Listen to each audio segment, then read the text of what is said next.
Kw'izina rya Data n'irya Mwana n'irya Mutima Mweranda, amen. Bene wacu dusangiye urugendo rugenda mw'ijuru, ndabaramukije mw'izina rya Yezu Kristu, nitugire Kristu. Dusabikanye ijambo ry'Imana riri muri Bibiliya mu gitabo cya Mariko canke se mu njiri ya Mariko ku kigabane cyaho cya 12 duhereye ku karongo ka 41 kugeza ku karongo ka 44. Ijambo ry'umutwe twisunga riravuga ngo ituro ry'umupfakazi. Hanyuma Yezu yicara iruhande y'ububiko bw'amaturo, araba ukuntu ishengero ritereramwo ibiceri, abatunzi benshi bakaza baratereramwo byinshi. Haza umupfakazi w'umworo atereramwo udusenge tubiri, tukaba tungana n'imeya.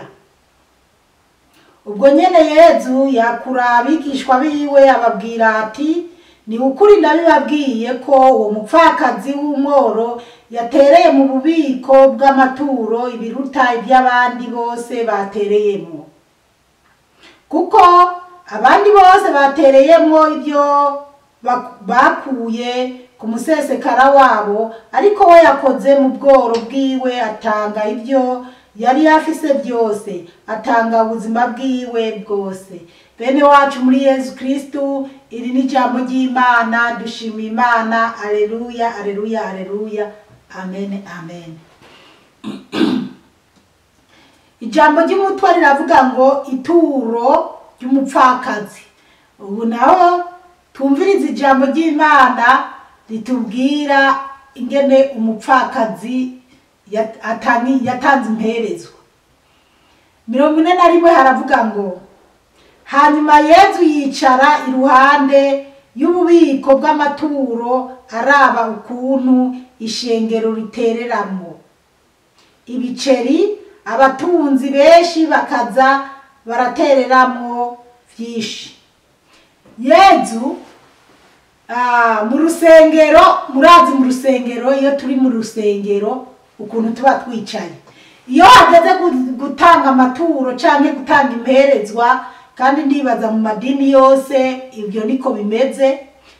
Baba ariko barasoma misa, sinzi nyimba mu bapenigoti n'abayisilamu nyimba babyita misa ntumbaze, gusa mugabo iyo bariko barahimbaza Imana haragera umwanya wo gutanga amashikanwa. Amasengero yose namanjamo nama ndabibona ko hagera umwanya wo gutanga amashikanwa. Yezu rero yari mu rusengero nawe yicaye araba ingene baterera, hageze gutanga amashikanwa, hageze umwanya wo guhereza. Ubwo rero Yezu nawe yari kararaba ingene abantu bacicikanako baza gutanga amashikanwa. Ijambo ry'Imana riratubwira ngo abatunzi baragenda bagatereramo byinshi, kandi ibikoroti ngo bagenda gutereramo byinshi. Ariko nubwo batereramo byinshi, hariho ijambo tutarasigukirwa Yezu ataratubwira, ese batereramo byinshi n'umutima wabo wose? Ese koko batereramo byinshi nk'uko Yezu yabyipfuza? Reka tubandanye.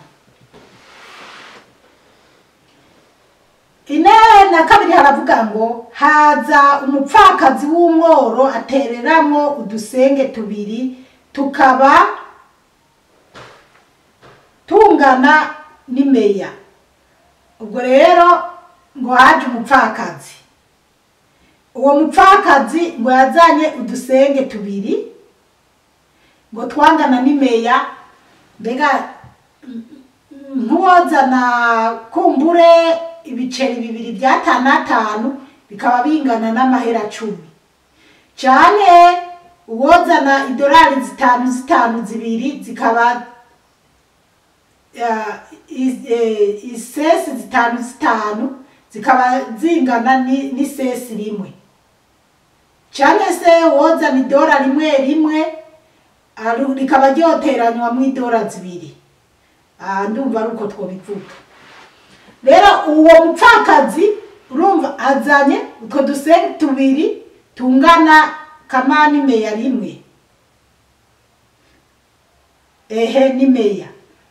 Turabandanya inena gatatu avuga ngo ubwo nyene Yezu yakura abigishwa biwe ababwira ati ngo Yezu yakura abigishwa biwe kuko yabonye ingene abatanjiri bariko barashiramo.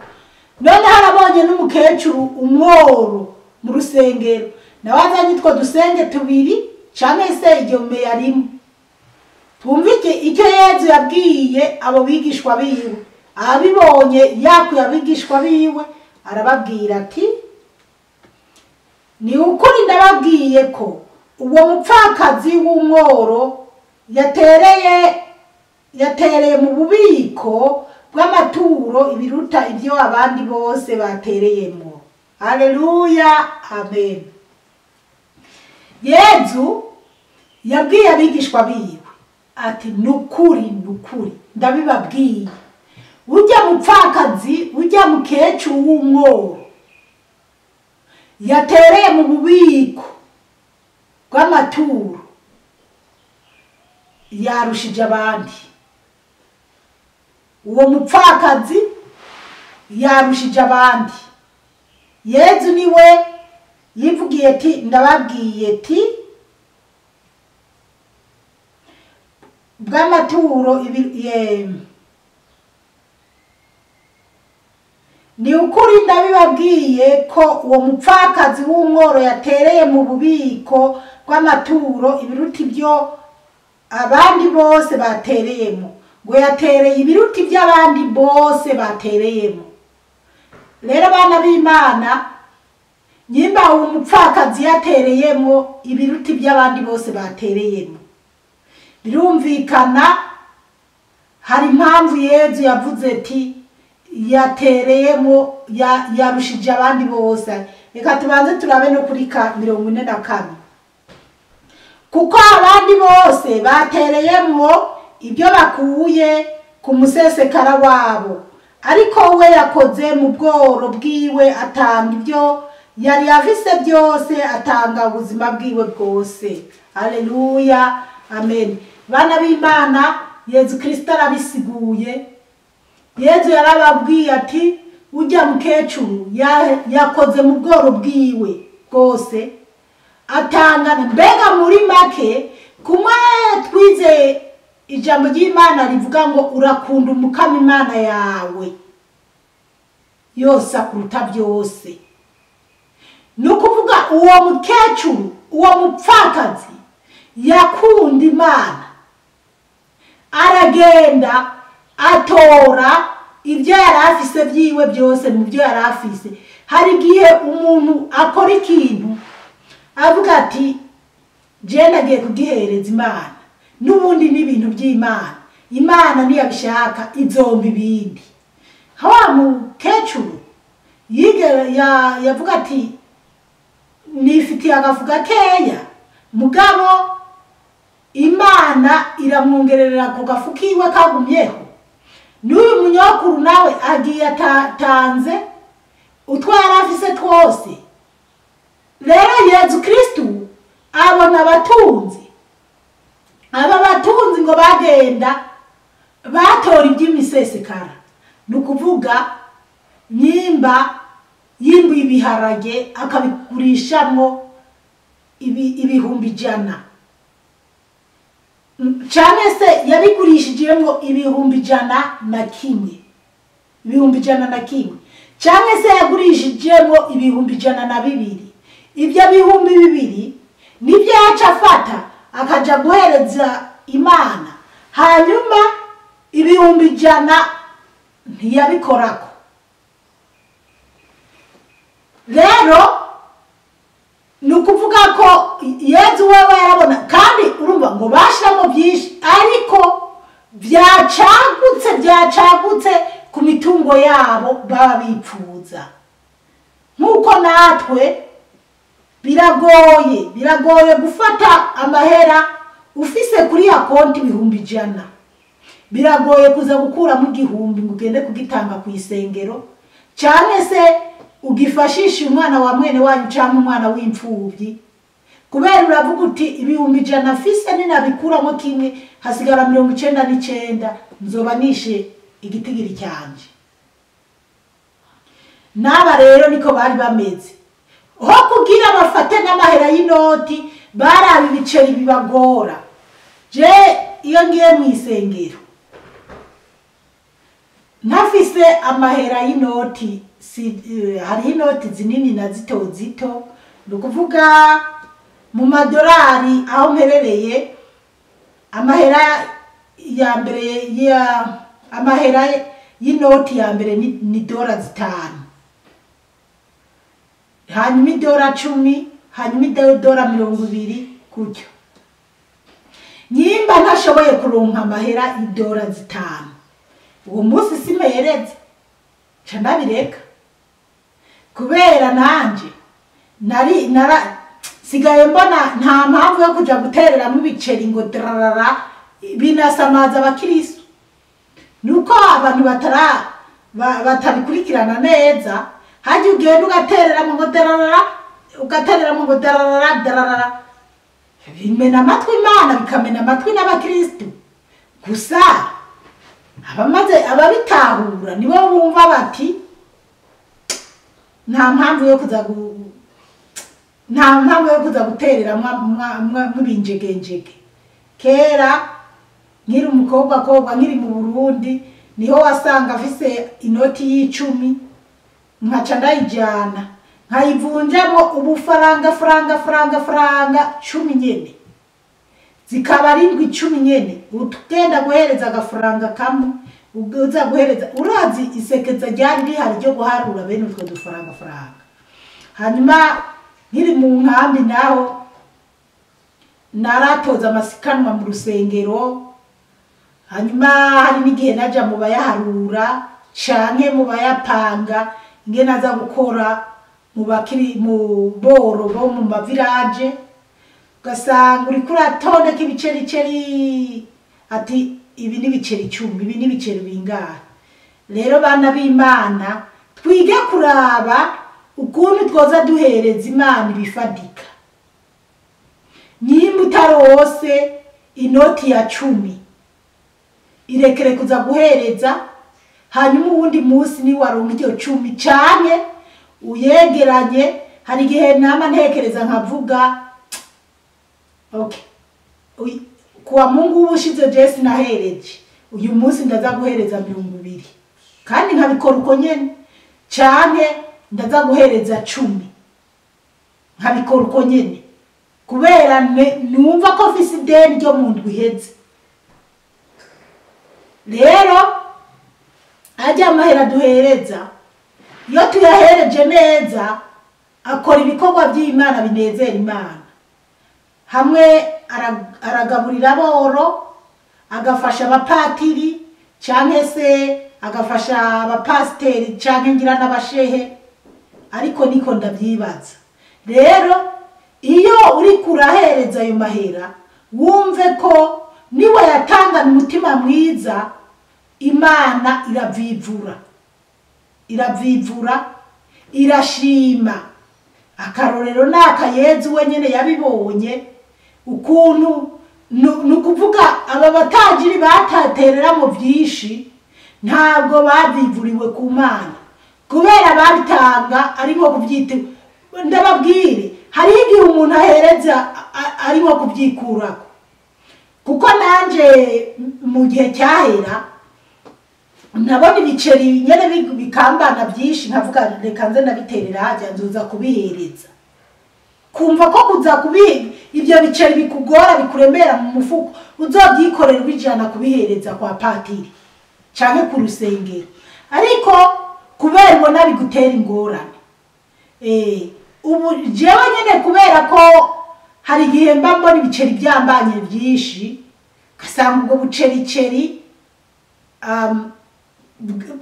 ni bwinshi nyene, kuko nko mu madolari urazi ufise isesi 5 ntacyo zipfa kumara, kiretse wegeranije mpaka izo sesi 20 zizova mu $1. ukabona kwanza nk'uwo nta n'umukate w'idora rimwe ukibaho, ibintu byose bitera biduga. Rero ugasanga ubwo bucericeri uri bisesi bya 20 biri bisesi bya 50 byose wambaye ijipo yokoroka kubera canke mu mufuko canke birakuremereye, ugaca wumva nzoza kubitanga ku isengero kugira bimveko.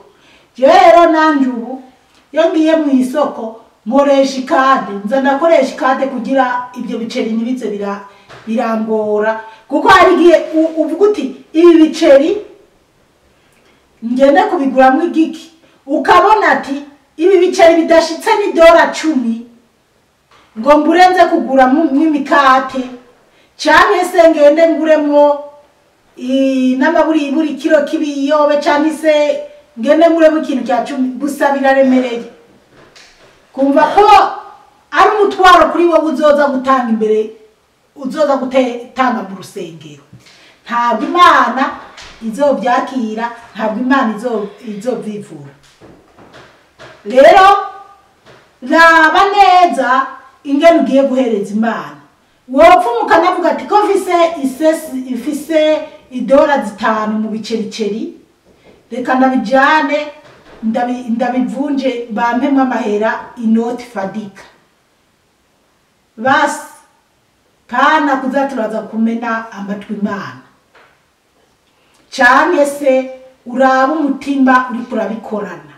Birashoboka ukaba utoronka izo $5 canke $10, kumbure ukajana $2 n'agaceri kamwe $2, bigasiba gufata isesi 5 isesi 50, ugasanga n'ibiceri birenga 20 ari $1 canke $2 ugiye kunaga hajya mu bariko baratoza amashikano.